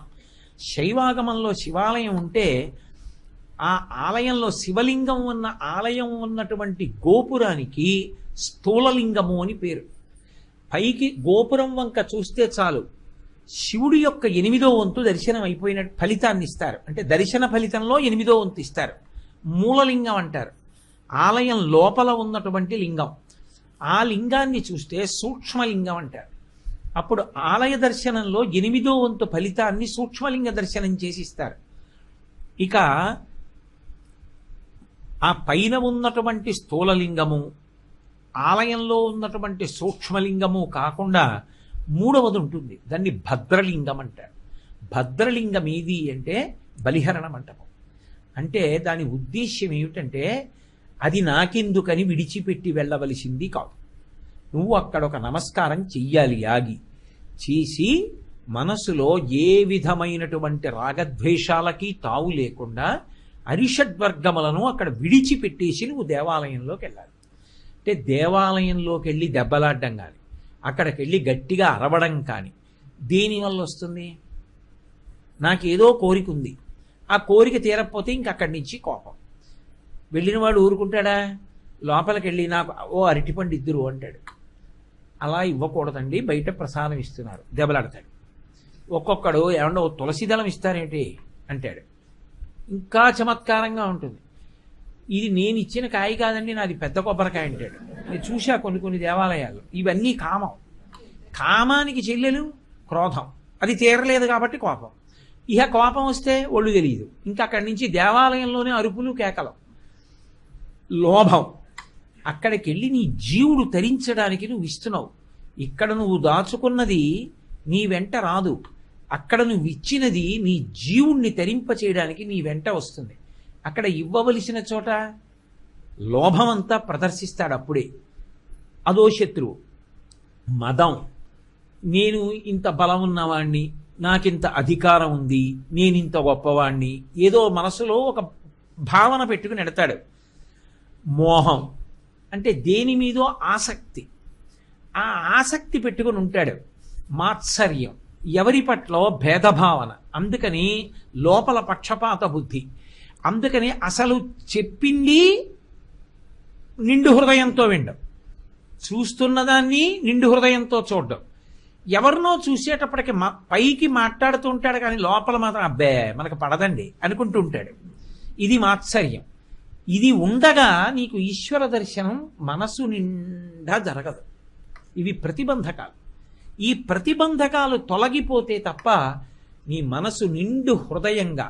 అందుకే గుడిలోకి వెళ్ళిన వాడి మనసు ఎలా ఉండాలంటే, మట్టి ముద్ద బాగా నలిపినటువంటి మట్టి ఇలా నేను చేత్తో మెత్తి ఉంచాననుకోండి, ఎలా ఉంటుందో అలా ఉండాలి మనసు. ఉంటే ఇప్పుడు నేను దాని మీద తీసుకొచ్చి ఓ మహిషాసుర మర్దని మూర్తిని ఇలా పెట్టి నొక్కి తీశాననుకోండి, ఆ ముద్ర దాని మీద పడిపోతుంది. మళ్ళీ ఇలా ఇలా ఇలా ఇలా మెత్తి ఓ విష్ణు స్వరూపాన్ని నొక్కి తీశాననుకోండి, దాని ముద్ర పడుతుంది. అలా ముద్ర పడాలి అంటే అది ముద్దగా ఉండాలి, దాని మీద ఏం ఉండకూడదు. మనసు అలా ఉండాలి అంటే ఈ 6 వదిలి లోపలికి వెళ్ళాలి, అప్పుడే ఆ ముద్ర ఇక్కడ పడుతుంది. అలా లోపలికి రావాలి. అలా రావాలి కాబట్టి ఈ బలిహరణ మంటపం మీద నువ్వు ఈ 6 వదలాలి. కామక్రోధ లోభ మద మోహమాత్సర్యములను వదిలేసి నమస్కారం చేసి లోపలికి వెళ్ళాలి. వెడితే మట్టి ముద్ద ఎలా ఉందో అలా ఉంది. ఇప్పుడు దాని మీదకి ఇలా ఈశ్వరుణ్ణి చూడగానే ఈ కంటితో చూసింది ఈ కంటిలోంచే వచ్చి ఇందులో పడుతుంది. ఇక్కడ ముద్ర పడింది. పడిందా లేదా ఎలా తెలుసు? నీకు నువ్వే సాక్షి. అందుకే గుళ్ళోంచి బయటికి వచ్చేటప్పుడు తిన్నగా రాకూడదు, కూర్చోవాలి. కూర్చుని చేయాలి, కళ్ళు మూసుకొని ఒక్కసారి నువ్వు చూసిన మూర్తిని జ్ఞాపకం తెచ్చుకోవాలి. అసలు ఏమీ గుర్తురాలి. అంటే దాని మీద ముద్ర పడడానికి అడ్డొచ్చాయేవో. ఏవడ్డొచ్చాయి? ఆ సమయంలో నీకు ఎవరి మీదో కోపం వచ్చింది, మనసు అటుపోయింది. ఎవరి మీదో మోహం పుట్టింది, అటుపోయింది. అప్పటికి నీకు ఏదో మాత్సర్యం పుట్టింది, అటుపోయింది. ఇప్పుడు అది అడ్డొచ్చింది, అందుకే ముద్ర పడలేదు. నువ్వు మళ్ళీ వెళ్ళాలి. వెళ్ళేటప్పుడు బలిహరణ మండపం దగ్గర బాగా నమస్కారం పెట్టాలి. ఈశ్వర, ఏదో తేడా వచ్చింది, పడలేదు ఇక్కడ ముద్ర, నన్ను నేను పరిశీలించుకుని మళ్ళీ పునర్దర్శనం చెయ్యాలి. చేసి ఇప్పుడైనా జాగరూకుడవై ముద్ర పడిందా లేదా చూసుకోవాలి. అందుకే కొన్ని చేసేటప్పుడు ఒక్కసారి కళ్ళు మూసుకుంటారు. ఎందుకని? పడిందో లేదో చూసుకోవడం. ఇవేమైనా అడ్డొచ్చాయా, బయట వదిలేనా లేదా, వదిలినట్టు అనుకుని తెచ్చేసుకున్నానా లోపలికి, అవి తెచ్చుకుని రాకూడదు లోపలికి, వదిలేనా లేదా చూసుకుంటాడు. అలా పడే వరకు వెళ్ళాలి. ఇక్కడ పడడమే బాగా పడిపోయిందనుకోండి ముద్ర, ఇంకా ఇక నువ్వు వెళ్ళలేని రోజున ఇలా కళ్ళు మూసుకుంటే అది ఇక్కడే దర్శనం అవుతుంది. అది మానస పూజ. అప్పుడు నువ్వు మానసికంగా దేవాలయంలోకి వెళ్ళిపోగలవు. అలా వెళ్ళిపోయేటటువంటి శక్తిని పొందడానికి ప్రతిబంధకమైనటువంటి కామక్రోధ లోభ మద మోహం ఆశ్చర్యములు ఏవున్నాయో వాటిని విడిచిపెట్టవలసినటువంటి స్థలమే బలిపీఠం. బాహ్యంలో ప్రసాదాన్ని తీసుకొచ్చి భక్తులకు చేతిలో పెట్టి ఇస్తారు. పిలిచి పెట్టకుండా అవి వచ్చి తినడానికి వీలుగా పెట్టబడే ప్రదేశానికి బలిహరణ మంటపాలంటారు. అందుకని బాహ్యాంతరముల యందు దేవాలయంలో బలిహరణ పీఠాలకి మంటపాలకి అంత ప్రాధాన్యత ఉంటుంది ఆగమంలో. శ్రీ గురుభ్యో నమః. దేవాలయాలలో చేయతగినవి తెలియచేయండి. దేవాలయం అనేటటువంటి వ్యవస్థ ఏర్పడడానికి ఒక ప్రధానమైనటువంటి కారణం ఒకటి ఉంటుంది. ఏమిటి ఆ కారణం అంటే, మనం ఇంట్లోనూ పూజ చేయొచ్చు, అదే మూర్తిని దేవాలయంలోనూ చూడొచ్చు. మరి ఇంట్లో తీరని కోరికలు కొన్ని ఉంటాయి పూజలో, అవి దేవాలయంలో మాత్రమే తీరుతాయి. నేను ఉదాహరణకి గండభేరుండం అంచు అంటారు. అంటే ఏదో నా జానతో 3 జానల అంచు ఉంటుంది. అంత పెద్ద అంచు పంచ పరమేశ్వరుడు కట్టుకుంటే నిలువెత్తు మూర్తి అంత అంచు పంచతో నిలబడి నాకు దర్శనమిస్తే ఒక్కసారి చూడాలనుంది. ఏది నా ఇంట్లో మూర్తి కట్టగలనా? నా ఇంట పూజకు ఒక నియమం ఉంటుంది. అంగుష్ట మాత్రమైన మూర్తే ఉండాలి. నా బొటన వేలు ఎంత ఉంటుందో అంతకన్నా ఎత్తు ఉండకూడదు మూర్తి. ఎలా కడతా అంచు పంచ? ఎలా తీరుతుంది? నా దగ్గర చాలా బంగారం ఉంది, ఉదాహరణకి చెప్తున్నాను అంతే. చాలా బంగారం ఉంది. ఇంత పెద్ద వడ్డాణం చిరుగంటలతో అమ్మవారు పెట్టుకుంటే చూడాలనుంది. కానీ ఎలా చేయిస్తా నా ఇంట్లో మూర్తికి? నాకు ఒంట్లో బలం ఉంది, పెద్ద పల్లకీలో ఈశ్వరుడు కూర్చుని వెడుతుంటే దాన్ని పట్టుకుని వెళ్ళాలని కోరిక. ఎలా తీరుతుంది? నీకు ఇంట తీరని కోరికలు తీరడానికి సాధనం దేవాలయం. ఇప్పుడు డబ్బుంది, నువ్వు ఈశ్వరుడికో కిరీటం చేయించు. నీ దగ్గర డబ్బుంది, ఈశ్వరుడికో పంచెలు చాపి. నీ దగ్గర డబ్బుంది, ఈశ్వరుడికి ఒక వడ్డాణం చేయించు. డబ్బు లేనివాడు ఆ వడ్డాణం పెట్టుకుని ఉండగా అందరూ చూసి మురిసిపోతారు. ఇప్పుడు ఈశ్వరుడికి చేయించి ఈశ్వర సేవ కాదు, అలా చూసి ఎంతమంది మురిసిపోయా, అబ్బా మా తండ్రి ఎంత గొప్పగా ఉన్నాడో, అని ఇంతమంది పొంగిపోవడానికి కారణం ఎవరయ్యారు? నువ్వయ్యావు. అందుకే దేవాలయ వ్యవస్థలో నీ యందు ఏ ప్రగాఢమైన విభూతి ఉందో దాన్ని అక్కడ ఇచ్చి ప్రసాదంగా పంచాలి. గుడి లోపలికి పట్టుకెడుతుంటే పులిహారే, చూపించి బయటికి పట్టుకొస్తే ప్రసాదం. నీకో 4 పద్యాలు వచ్చు, 4 మంచి విషయాలు చదువుకున్నావు, వాక్య నిర్మాణం చెయ్యగలిగిన ప్రజ్ఞ ఉంది, 10 మందికి అర్థమయ్యేటట్టు చెప్పగలిగిన శక్తి ఉంది. అప్పుడు నువ్వు ఎక్కడ కూర్చుని మాట్లాడాలి? దేవాలయంలో కూర్చుని మాట్లాడాలి. 10 మంది యొక్క బుద్ధి వికసనానికి నీకు ఈశ్వరుడిచ్చినటువంటి వాగ్వైభవము, ఆ విభూతిని ఈశ్వరుడికే నైవేద్యం పెట్టి ప్రసాదంగా పంచిపెట్టి నువ్వు తరిస్తున్నావు. నీకో పాటొచ్చు, రాజోపచారంలో ఈశ్వరుడి దగ్గర పాడాలి. నీకో నృత్యం వచ్చు, ఈశ్వరుడి ముందు రాజోపచారంలో నర్తించాలి. నీకో వాద్యం మ్రోగించడం వచ్చు, ఈశ్వరుడి ముందు వాయించాలి. నీకు సంతోషంగా కోలాటం ఆడడం వచ్చు, ఈశ్వరుడు పల్లకీలో వెడుతుంటే కోలాటం ఆడాలి. నీకు నామం చెప్పడం వచ్చు, ఈశ్వరుడి ముందు నామం చెప్పాలి. పక్కవాడికి అంటుకోకుండా కాగడా పట్టుకుని వెళ్ళడం వచ్చు, ఈశ్వరుడి ముందు కాగడా పట్టుకోవాలి. పెద్ద గొడుగుని ఈశ్వరుడి మించి తొలగకుండా పట్టుకుని నడవడం వచ్చు, ఆ గొడుగు పట్టుకోవాలి. నీకింత ఓపిక లేదు. దేవాలయంలో కూర్చుని చక్కగా భగవన్నామని చెప్పుకోవాలి. శ్రీ గురుభ్యో నమః. దేవాలయాలలో చేయదగినవి తెలియచేయండి. దేవాలయం అనేటటువంటి వ్యవస్థ ఏర్పడడానికి ఒక ప్రధానమైనటువంటి కారణం ఒకటి ఉంటుంది. ఏమిటి ఆ కారణం అంటే, మనం ఇంట్లోనూ పూజ చేయొచ్చు, అదే మూర్తిని దేవాలయంలోనూ చూడొచ్చు. మరి ఇంట్లో తీరని కోరికలు కొన్ని ఉంటాయి పూజలో, అవి దేవాలయంలో మాత్రమే తీరుతాయి. నేను ఉదాహరణకి గండభేరుండం అంచు అంటారు. అంటే ఏదో నా జానతో 3 జానల అంచు ఉంటుంది.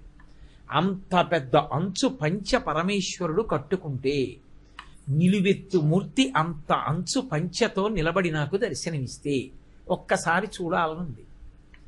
ఏది నా ఇంట్లో మూర్తి కట్టగలనా? నా ఇంట పూజకు ఒక నియమం ఉంటుంది, అంగుష్టమాత్రమైన మూర్తే ఉండాలి. నా బొటన వేలు ఎంత ఉంటుందో అంతకన్నా ఎత్తు ఉండకూడదు మూర్తి. ఎలా కడతా అంచు పంచ? ఎలా తీరుతుంది? నా దగ్గర చాలా బంగారం ఉంది, ఉదాహరణకి చెప్తున్నాను అంతే.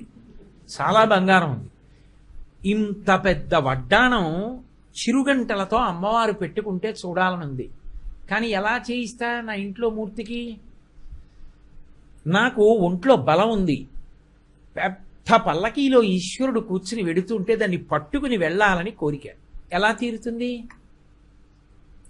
నీకు ఇంట తీరని కోరికలు తీరడానికి సాధనం దేవాలయం. ఇప్పుడు డబ్బు ఉంది, నువ్వు ఈశ్వరుడికో కిరీటం చేయించు. నీ దగ్గర డబ్బు ఉంది, ఈశ్వరుడికో పంచెలు చాపి. నీ దగ్గర డబ్బు ఉంది, ఈశ్వరుడికి ఒక వడ్డాణం చేయించు. డబ్బు లేనివాడు ఆ వడ్డాణం పెట్టుకుని ఉండగా అందరూ చూసి మురిసిపోతారు. ఇప్పుడు ఈశ్వరుడికి చేయించి ఈశ్వర సేవ కాదు, అలా చూసి ఎంతమంది మురిసిపోయా, అబ్బా మా తండ్రి ఎంత గొప్పగా ఉన్నాడో అని ఇంతమంది పొంగిపోవడానికి కారణం ఎవరయ్యారు? నువ్వయ్యావు. అందుకే దేవాలయ వ్యవస్థలో నీ యందు ఏ ప్రగాఢమైన విభూతి ఉందో దాన్ని అక్కడ ఇచ్చి ప్రసాదంగా పంచాలి. గుడి లోపలికి పట్టుకెడుతుంటే పులిహారే, చూపించి బయటికి పట్టుకొస్తే ప్రసాదం. నీకో 4 పద్యాలు వచ్చు, 4 మంచి విషయాలు చదువుకున్నావు, వాక్య నిర్మాణం చెయ్యగలిగిన ప్రజ్ఞ ఉంది, 10 మందికి అర్థమయ్యేటట్టు చెప్పగలిగిన శక్తి ఉంది. అప్పుడు నువ్వు ఎక్కడ కూర్చుని మాట్లాడాలి? దేవాలయంలో కూర్చుని మాట్లాడాలి. 10 మంది యొక్క బుద్ధి వికసనానికి నీకు ఈశ్వరుడిచ్చినటువంటి వాగ్వైభవము, ఆ విభూతిని ఈశ్వరుడికే నైవేద్యం పెట్టి ప్రసాదంగా పంచిపెట్టి నువ్వు తరిస్తున్నావు. నీకో పాటొచ్చు, రాజోపచారంలో ఈశ్వరుడి దగ్గర పాడాలి. నీకో నృత్యం వచ్చు, ఈశ్వరుడి ముందు రాజోపచారంలో నర్తించాలి.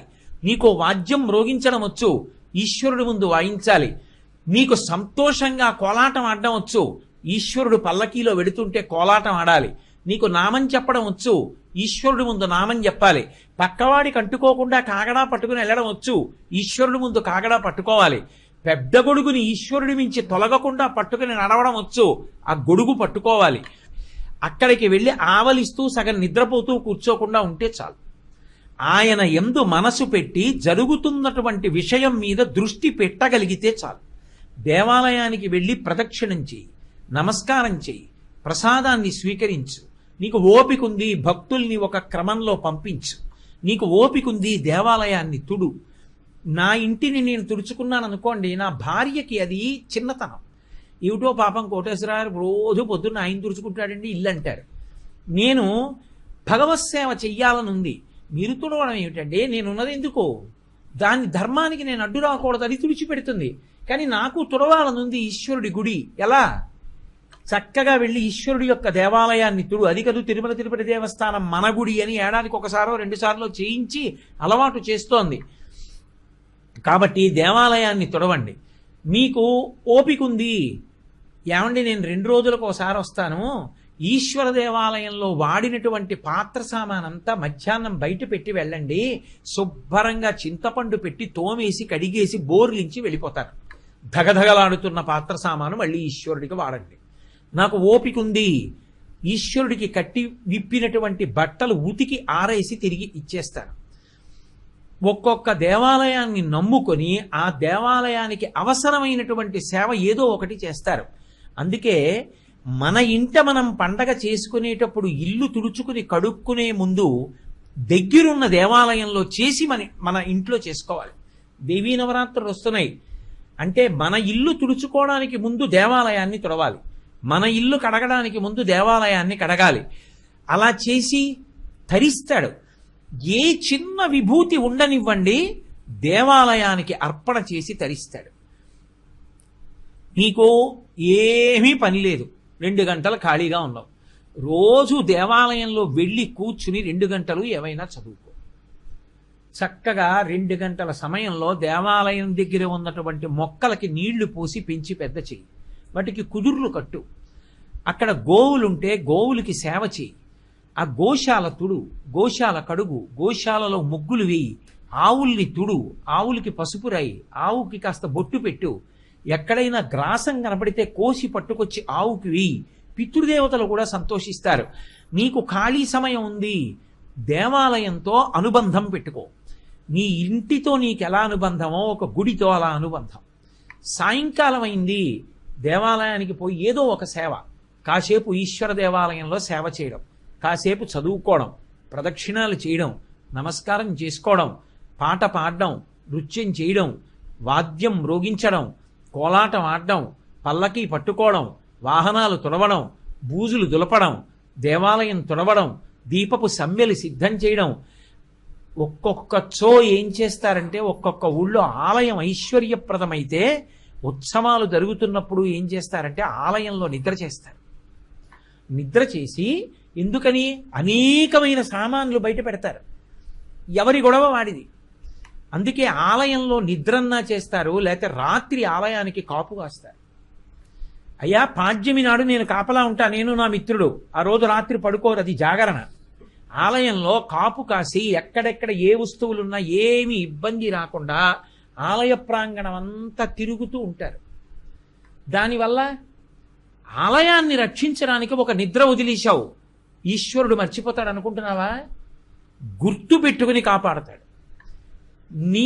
అసలు సేవ చెయ్యాలన్న తాపత్రయం ఉండాలి, కానీ అక్కడ అవకాశం లేకపోవడం మాత్రం ఉండదు. అలా రాత్రింబవళ్ళు నువ్వు ఏ సేవ చేద్దామంటే నీ ఓపికకి తగినట్టుగా సేవ చెయ్యడానికి అవకాశం ఉన్న కేంద్రము దేవాలయం ఒక్కటే. నీకు డప్పు కొట్టడం వచ్చు, ఈశ్వరుడు పల్లకీలో పెడుతుంటే డప్పు కొట్టు.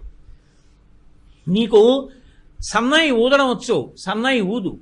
నీకు చెక్క భజన చేయడం వచ్చు, చెక్క భజన చెయ్యి. నీకు చిడతలు వాయించడం వచ్చు, వాయించు. ఏ తక్కువ పదవిలో లేడు, ఇన్కమ్ ట్యాక్స్ ఇన్స్పెక్టర్గా ఉన్నాడు నా మిత్రుడు రామకృష్ణారావు.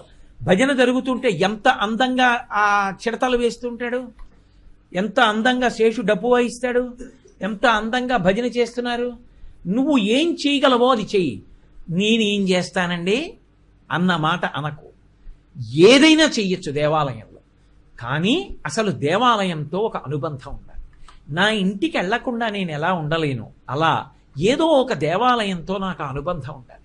అది నాది అన్నప్పుడు గోడ మీద బూజు కనపడింది అనుకోండి, గబగబా వెళ్ళి తెచ్చి నువ్వు తుడిచేస్తావు. అందుకే దేవాలయంలో ఎప్పుడూ ఎవరికో డబ్బిచ్చి చేయించడం కాదు, మన శ్రమదానంతో మనం దేవాలయాన్ని రక్షించుకోవాలి. అందుకే దేవాలయంలో చెయ్యవలసిన పనులు అంటే ఇవి అని ఉండవు. మన ఓపికని బట్టి ఏదైనా ఎందుకనంటే అది మనం తరించడానికి కేంద్రం కనుక. శ్రీ గురుభ్యో నమః. గురువుగారు, దేవాలయాల్లో చేయకూడని పనుల గురించి తెలియజే ప్రార్థన. దేవాలయాలలో చెయ్యకూడనటువంటి పనులు చాలా తెలుసుకోవలసినటువంటి విషయం ఏది. ఎందుచేత అంటే చెయ్యవలసిన పని ఎంత ప్రధానమో చెయ్యకూడని పని అక్కడ చేస్తే పాపం కూడా అలాగే వస్తుంది. దేవాలయంలో చెయ్యకూడనటువంటి పని అనేటిది ప్రధానంగా ఏమిటి అంటే అక్కరలేని మాటలన్నీ అక్కడ మాట్లాడటం.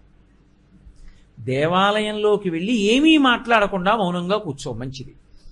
దేవాలయంలోకి వెళ్ళి భగవంతుడి స్తోత్రాలు చేయి, మంచిది.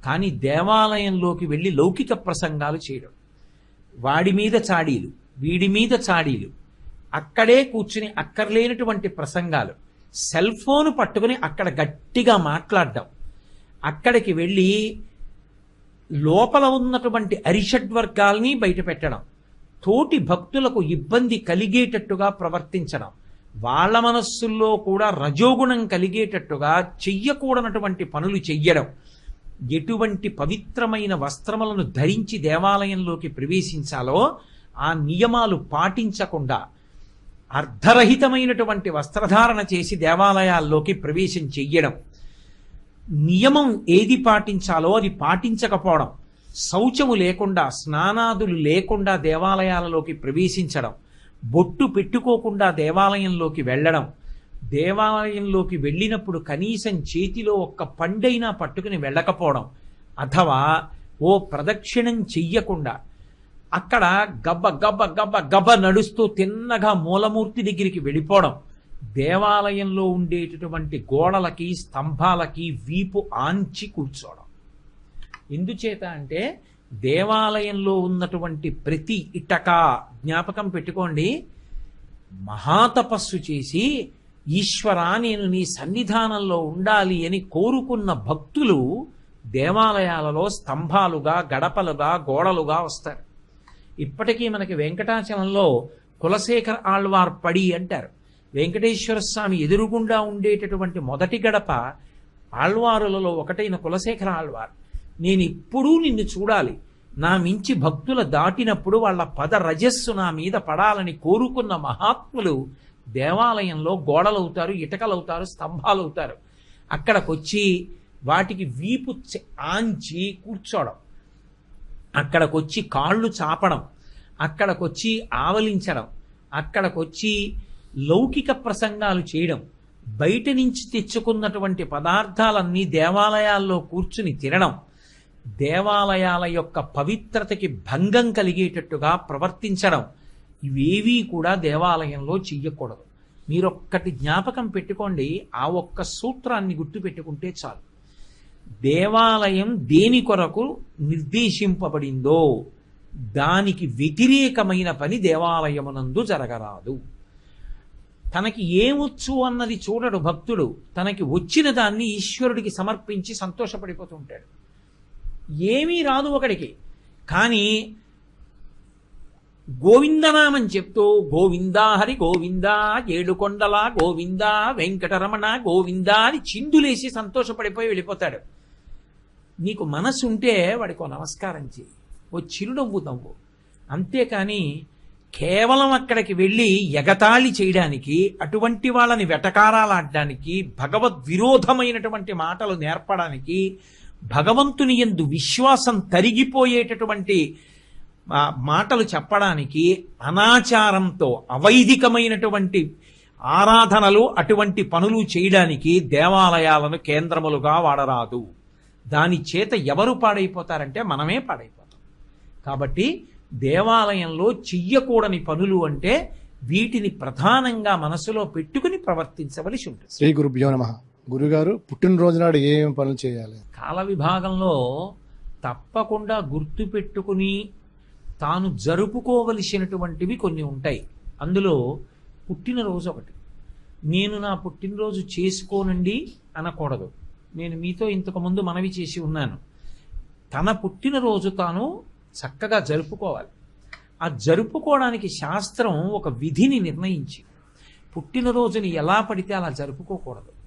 పుట్టినరోజు జరుపుకునేటటువంటి వ్యక్తి ఆ రోజు తెల్లవారుజామున నిద్ర లేచి అభ్యంజన స్నానం చెయ్యాలి. అంటే ఒంటికి నూనె వ్రాసుకుంటే అలక్ష్మి పోతుంది. ఆ నూనె అలదుకొని తలస్నానం చేస్తారు. చేసే ముందు పెద్దవాళ్ళు తల మీద నూనె పెట్టి ఆశీర్వచనం చేయడం, వెన్నుపాము నిమరణం ఆచారంగా వస్తోంది. ఆ స్నానం చేసిన తరువాత ఇష్టదేవతని ఆరాధన చెయ్యాలి. ఇంట్లో కులదైవం ఇష్టదైవం ఉంటారు. ఆ కులదైవాన్ని ఇష్టదైవాన్ని ఆరాధన చెయ్యాలి. చేసిన తరువాత ఆవు పాలలో బెల్లం ముక్క, నల్ల నువ్వులు ఈ 3 కలిపినటువంటి పదార్థాన్ని మౌనంగా తూర్పు దిక్కుకు తిరిగి కూర్చుని 3 మార్లు చేతిలో ఆచమనం చేస్తే ఎలా తింటామో అలా 3 మార్లు వేసుకుని లోపలికి పుచ్చుకోవాలి. 3 మార్లే. ఎందుచేత అంటే నల్ల నువ్వులు, బెల్లం, ఆవు పాలు కలిసినటువంటి పదార్థాన్ని 3 మాటలు పుచ్చుకుంటే వచ్చే పుట్టినరోజు లోపల ఏదైనా గండకాలం ఉంటే తొలగిపోతుంది అని. కాబట్టి ఈ 3 పదార్థములు కలిసినటువంటి దాన్ని చేతిలో వేసుకుని 3 మార్లు పుచ్చుకోవాలి. పుచ్చుకున్న తర్వాత 7 చిరంజీవులు ఉంటారు. అంటే వాళ్ళు పుట్టుక చేతనే చిరంజీవిత్వాన్ని పొందారు. ఇంకా కొంతమంది చిరంజీవిత్వాన్ని సాధించుకున్న వాళ్ళు ఉన్నారు. సాధించుకున్న వాళ్ళు కాదు, పుట్టుకతో చిరంజీవులైన వాళ్ళు. అశ్వత్థామ, బలి, వ్యాసుడు. అశ్వత్థామ బలివ్యాసో హనుమాంశ్చ విభీషణ. హనుమంతుడు, విభీషణుడు, కృపాచార్యుడు, పరశురాముడు. వీళ్ళ 7 కూడా సప్తైతే చిరజీవిన, పుట్టుకతే చిరంజీవులు. ఈ 7 పేర్లు మనసులోనన్నా స్మరించాలి, పైకన్నా చెప్పాలి. ఆ రోజున తల్లిదండ్రులకి, గురువు గారికి తప్పకుండా నమస్కారం చేసి వాళ్ళ ఆశీర్వచనం అందుకోవాలి. మీ ఇంటికి దగ్గరలో ఏ దేవాలయం ఉంటే ఆ దేవాలయాన్ని దర్శనం చెయ్యాలి.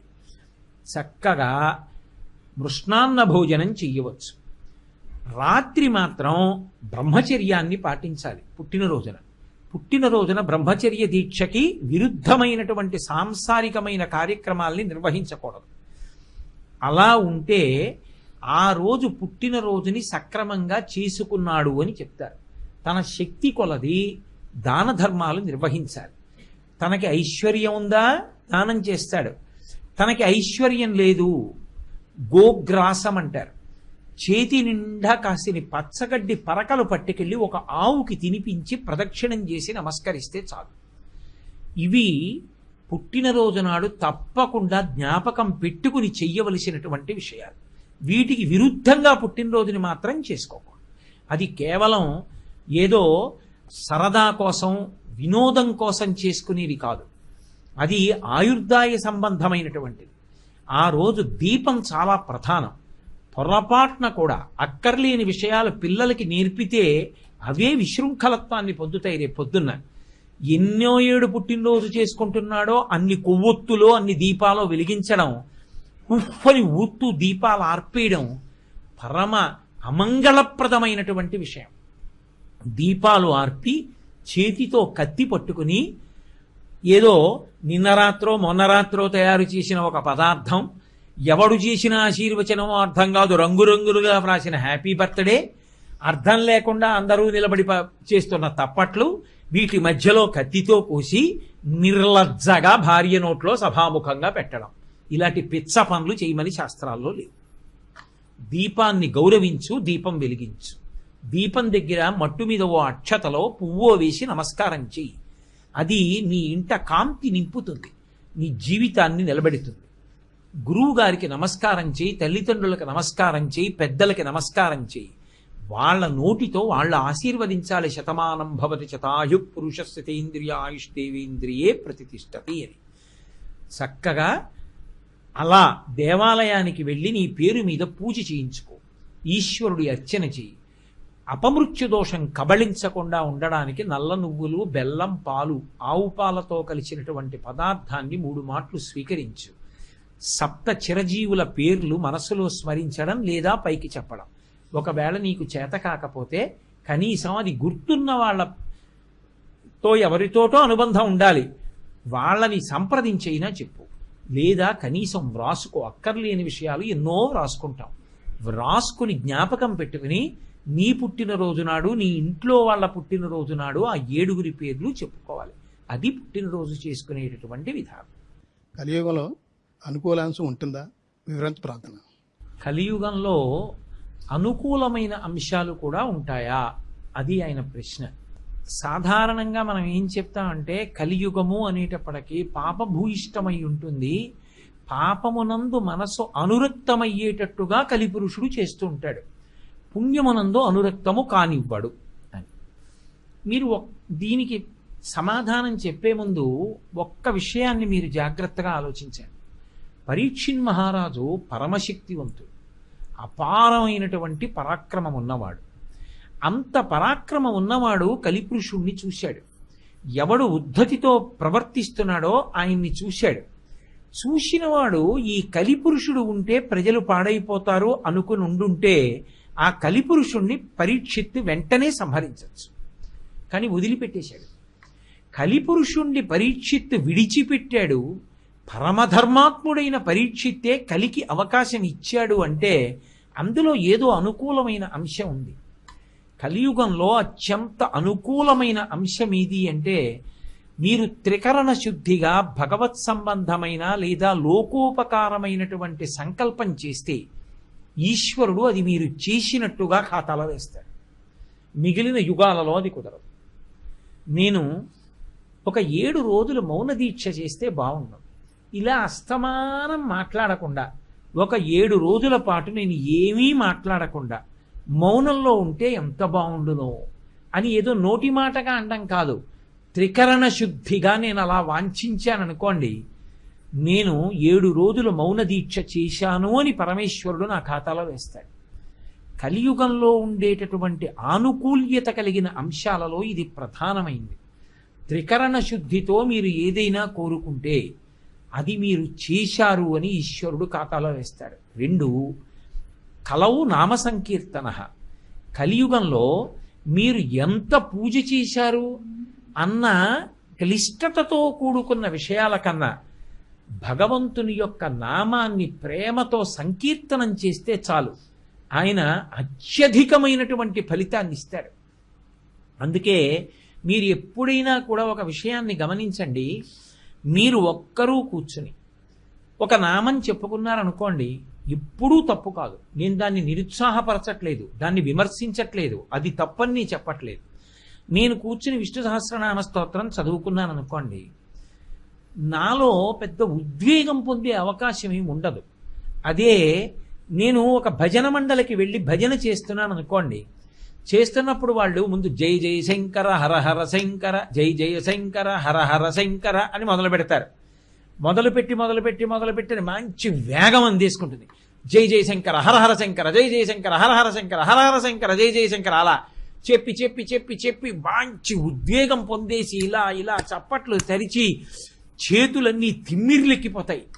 1 గంట సేపు భజన చేసేసి బయటికి వచ్చి మీ వాహనాన్ని తీస్తూ ఉండండి. మీకు తెలియకుండానే జై జయ శంకర హర